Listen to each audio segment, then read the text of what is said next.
A letter to god ঈশ্বৰলৈ এখন চিঠি ক্লাছ 10ৰ ইংৰাজী পাঠ্যপুথিৰ প্ৰথম অধ্যায় এই কাহিনীটো হৈছে ঈশ্বৰৰ ওপৰত গভীৰ বিশ্বাস থকা এজন কঠোৰ পৰিশ্ৰমকাৰী দুৰ্বল কৃষকৰ বিষয়ে যদি এই পাঠটো ভালদৰে বুজি লোৱা তেন্তে প্ৰশ্নৰ উত্তৰসমূহ মুখস্থ কৰাৰ প্ৰয়োজন নহয় সহজ শব্দ আৰু সহজ বাক্য ব্যৱহাৰ কৰি তোমালোকে নিজে প্ৰশ্নৰ উত্তৰবোৰ বনাই লিখিব পাৰিবা শাৰী অনুসাৰে অসমীয়ালৈ অনুবাদ কৰা ভিডিঅ' লিংক এই ভিডিঅ'টোৰ ডেছক্ৰিপশ্যনত আছে তোমালোকে ভিডিঅ' কেইটা চাই ল'বা নমস্কাৰ মই দিগন্ত আজি আমি এই ভিডিঅ'টোৰ মাধ্যমেৰে এই লেটাৰ টু গড শীৰ্ষক পাঠৰ পৰা কেইটামান অতি গুৰুত্বপূৰ্ণ আৰু দৰকাৰী শৰ্ট কুৱেশ্যন আলোচনা কৰিম প্ৰতিটো প্ৰশ্নৰ মূল্যাংক 2 নম্বৰ ভিডিঅ'টো সম্পূৰ্ণ কৰি শেষলৈকে চাবা প্ৰশ্নৰ উত্তৰসমূহ ইংলিছ আৰু অসমীয়া দুইটা ভাষাতে আলোচনা কৰি বুজাই দিম যাতে তোমালোকৰ বুজাত সুবিধা হয়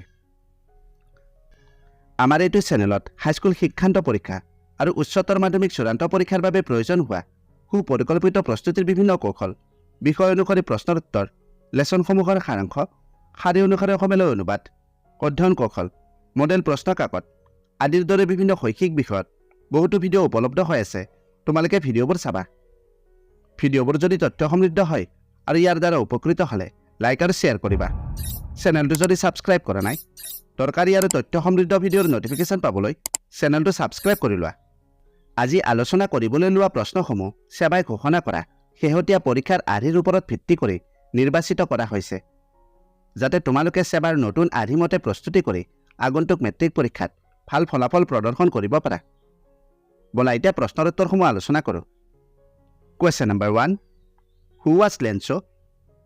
What were his main problems? প্ৰশ্নটো বুজি ল'বা প্ৰশ্নটো হ'ল Who was Lencho? What were his main problems? প্ৰশ্নটো হ'ল লেঞ্চো কোন আছিল তেওঁৰ মূল সমস্যাবোৰ কি আছিল এতিয়া উত্তৰটো মন কৰিবা Lencho was a hard-working farmer who lived on the crest of a low hill. Due to the hailstorm, his crops were destroyed, so he needed money to sow his field again and support his family. These were the main problems of Lencho. উত্তৰটো মই অসমীয়ালৈ অনুবাদ কৰি বুজাই দিম তোমালোকে বুজি ল'বা উত্তৰটো বুজি ল'লে মুখস্থ কৰাত সহজ হ'ব আৰু নিজে বনায়ো লিখিব পাৰিবা লেঞ্চো আছিল এজন কঠোৰ পৰিশ্ৰমী কৃষক যিয়ে এখন নিম্ন পাহাৰৰ শিখৰত বাস কৰিছিল শিলাবৃষ্টিৰ বাবে তেওঁৰ শস্যবোৰ ধ্বংস হৈ গৈছিল গতিকে তেওঁক পথাৰত শস্য পুনৰ সিঁচিবলৈ আৰু পৰিয়ালক পোহপাল দিবলৈ ধনৰ প্ৰয়োজন হৈছিল এইবোৰে আছিল লেঞ্চৰ মূল সমস্যা Question number 2 What did Lencho compare the raindrops to and why? প্ৰশ্নটো হ'ল লেঞ্চোৱে বৰষুণৰ টোপালবোৰক কিহৰ লগত তুলনা কৰিছিল আৰু কিয় উত্তৰটো হ'ব Lencho compared the raindrops to new coins because the crop needed the rain badly and it was the sign of good harvest. Good harvest means prosperity for Lencho as he needed the money to fulfill his basic needs. লেঞ্চোৱে বৰষুণৰ টোপালবোৰক নতুন মুদ্ৰাৰ লগত তুলনা কৰিছিল কাৰণ তেওঁৰ শস্য পথাৰত বৰষুণৰ অতিকৈ প্ৰয়োজন আছিল আৰু এই ভাল শস্য চপোৱাৰ চিন আছিল ভাল শস্যৰ অৰ্থ আছিল লেঞ্চৰ বাবে সমৃদ্ধি কাৰণ তেওঁ নিজৰ মৌলিক প্ৰয়োজনীয়তা পূৰণ কৰিবলৈ ধনৰ প্ৰয়োজন আছিল Question number 3 Why did Lencho write a letter to God? লেঞ্চোৱে কিয় ভগৱানলৈ এখন চিঠি লিখিছিল উত্তৰটো হ'ল When Lencho's crops were completely destroyed by the hailstorm, he wrote a letter to God because he was the only hope in his despair. Lencho asked him to send 100 pieces to sow his field again and support his family.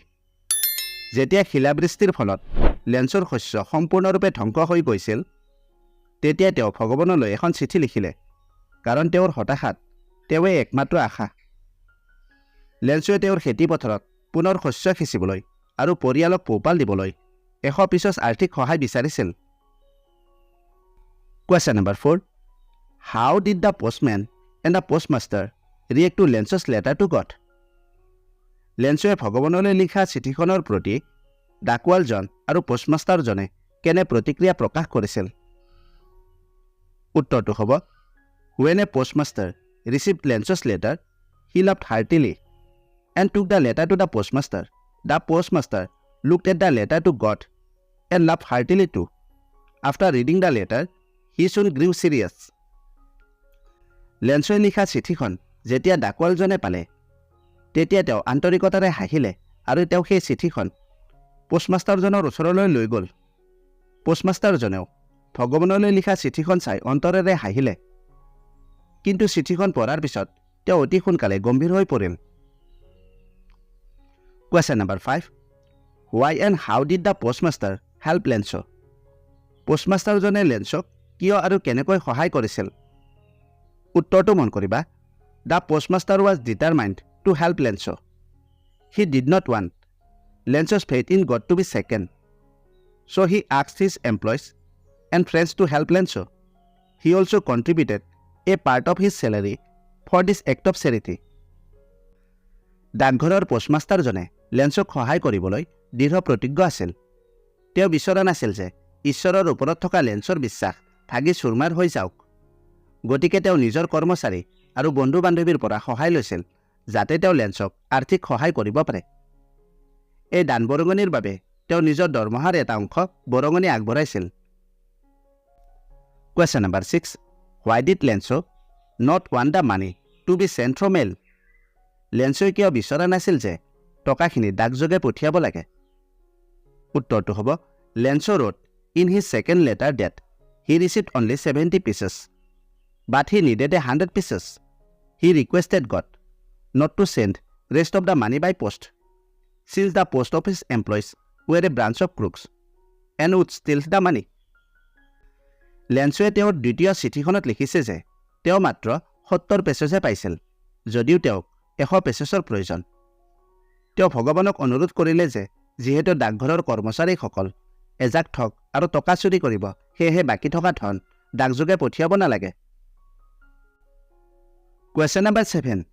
Do you think that Lencho was right to call the post office employees a bunch of crooks? Why or why not? প্ৰশ্নটো বুজি ল'বা। লেঞ্চোৱে ডাকঘৰৰ কৰ্মচাৰীসকলক এজাক ঠগবাজ বুলি কোৱাটো সঠিক আছিল বুলি তুমি ভাবানে? কিয় বা কিয় নহয়?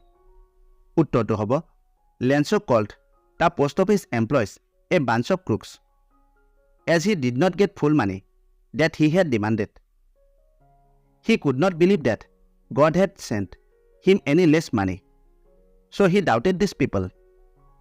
But he was not right to call them a bunch of crooks. লেঞ্চোৱে দাবী কৰা সম্পূৰ্ণ টকা নোপোৱাৰ বাবে ডাকঘৰৰ কৰ্মচাৰীসকলক এজাক ঠগবাজ বুলি ভাবিছিল। তেওঁ বিশ্বাস কৰিব পৰা নাছিল যে ঈশ্বৰে তেওঁক কম টকা পঠিয়াইছে, গতিকে কৰ্মচাৰীসকলক তেওঁ সন্দেহ কৰিছিল, কিন্তু তেওঁলোকক সন্দেহ কৰাটো সঠিক নাছিল। Question number 8. Why was Lencho angry when he received the letter? চিঠিখন পাই লেঞ্চোৰ খং কিয় উঠিছিল? উত্তৰটো হ'ল The postmaster could raise only 70 pieces, which he sent to Lencho. Supposedly got angry to find 30 pieces less than the amount he asked for.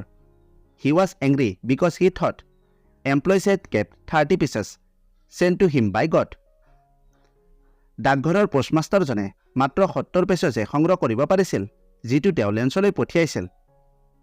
কথিতভাৱে তেওঁ বিচৰা ধনৰ তুলনাত 30 পেচেছ কম পোৱাৰ বাবে খং কৰিছিল।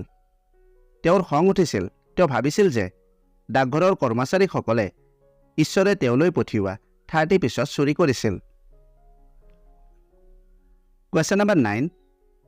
What did the postmaster do to ensure that Lencho's faith in God would not be shaken? লেঞ্চৰ ঈশ্বৰৰ প্ৰতি থকা বিশ্বাস যাতে ভাঙি নাযায়, তাৰ বাবে পোষ্টমাষ্টাৰজনে কি নিশ্চিত কৰিছিল? উত্তৰটো হ'ব The postmaster sent money to Lencho so as to keep his faith in God alive and firm, as he was completely moved by it. When the postmaster read Lencho's letter to God, he became serious. He decided that he wants to keep Lencho's faith intact, so he decided to answer the letter. ডাকঘৰৰ পোষ্টমাষ্টাৰজনে লেঞ্চলৈ ধন পঠিয়াইছিল যাতে ঈশ্বৰৰ ওপৰত তেওঁৰ বিশ্বাস অটুট আৰু দৃঢ় হৈ থাকে, কিয়নো তেওঁ ইয়াৰ দ্বাৰা সম্পূৰ্ণৰূপে আপ্লুত হৈছিল। পোষ্টমাষ্টাৰজনে যেতিয়া লেঞ্চৰ ভগৱানলৈ লিখা চিঠিখন পঢ়িলে তেতিয়া তেওঁ গম্ভীৰ হৈ পৰিল। তেওঁ সিদ্ধান্ত ল'লে যে তেওঁ লেঞ্চৰ বিশ্বাস অক্ষত ৰাখিব বিচাৰে, গতিকে তেওঁ চিঠিখনৰ উত্তৰ দিয়াৰ সিদ্ধান্ত ল'লে। Question number 10. How did Lencho's hope change to despair? লেঞ্চৰ আশা কেনেকৈ হতাশালৈ সলনি হৈছিল? উত্তৰ হ'ব Lencho was waiting for a shower of rain that his field needed. But his hope for good rain vanished when the wind changed to hailstorm. It destroyed everything. So Lencho's hope changed to despair as his family would face starvation. লেঞ্চোৱে তেওঁৰ শস্য পথাৰখনৰ বাবে প্ৰয়োজনীয় এজাক বৰষুণৰ বাবে অপেক্ষা কৰি আছিল। কিন্তু তেওঁৰ এজাক ভাল বৰষুণৰ আশা সলনি হৈ গ'ল যেতিয়া বতাহজাক শিলাবৃষ্টিলৈ পৰিৱৰ্তিত হ'ল। ই সকলো ধ্বংস কৰি পেলালে। গতিকে লেঞ্চৰ আশা হতাশালৈ সলনি হ'ল কাৰণ তেওঁৰ পৰিয়ালে অনাহাৰৰ সন্মুখীন হ'ব। Question number 11. What were Lencho's feelings when he found a letter with money in it? What did he do after opening the letter? প্ৰশ্নটো বুজি ল'বা। টকাৰ সৈতে চিঠিখন পাই লেঞ্চৰ কি অনুভৱ হৈছিল? চিঠিখন খুলি তেওঁ কি কৰিলে? উত্তৰটো হ'ব In the beginning, Lencho was very happy and satisfied to receive the letter. But when he counted the money and found it less, he became very angry. He wrote another letter to God, demanding 30 more pieces. আৰম্ভণিতে লেঞ্চোৱে চিঠিখন পাই অতি সুখী আৰু সন্তুষ্ট হৈছিল। কিন্তু যেতিয়া তেওঁ টকাখিনি গণিলে আৰু কম পালে তেতিয়া তেওঁৰ বৰ খং উঠিল। তেওঁ আৰু 30 পেচজ দাবী কৰি ঈশ্বৰলৈ আন এখন চিঠি লিখিলে। Question number 12. Explain the qualities of the post office employees. ডাকঘৰৰ কৰ্মচাৰীসকলৰ গুণৰ বিষয়ে বৰ্ণনা কৰা। উত্তৰটো হ'ব The post office employees represented the people who believed in helping others. They were kind and helpful. They cooperated with each other and contributed to their best of the capability just to keep Lencho's faith in God alive. They had love, concern, compassion, and empathy for Lencho. ডাকঘৰৰ কৰ্মচাৰীসকলে আনক সহায় কৰাত বিশ্বাস কৰা লোকসকলক প্ৰতিনিধিত্ব কৰিছিল। তেওঁলোক দয়ালু আৰু সহায়কাৰী আছিল। তেওঁলোকে ইজনে সিজনক সহযোগিতা কৰিছিল আৰু কেৱল লেঞ্চৰ ঈশ্বৰৰ ওপৰত থকা বিশ্বাস অটুট ৰাখিবলৈ নিজৰ সামৰ্থ্য অনুসৰি অৰিহণা যোগাইছিল। তেওঁলোকৰ লেঞ্চৰ প্ৰতি উদ্বেগ, মমতা আৰু সহানুভূতি আছিল। আশা কৰিলোঁ আজি আলোচনা কৰা প্ৰশ্নৰ উত্তৰসমূহ তোমালোকে ভালদৰে বুজি পালা। প্ৰশ্নৰ উত্তৰসমূহ আমাৰ হোৱাটছআপ গ্ৰুপৰ পৰা লিখি ল'ব পাৰিবা। ভিডিঅ'টো যদি তথ্য সমৃদ্ধ হৈছে আৰু ইয়াৰ দ্বাৰা উপকৃত হ'লা তেন্তে নিজৰ বন্ধু-বান্ধৱী আৰু সহপাঠীসকলৰ লগত শ্বেয়াৰ কৰিবা। আজিলৈ ইমানতে এৰিলোঁ। অতি সোনকালে আন এটা আকৰ্ষণীয় বিষয়ৰ সৈতে পুনৰ লগ পাম। ধন্যবাদ।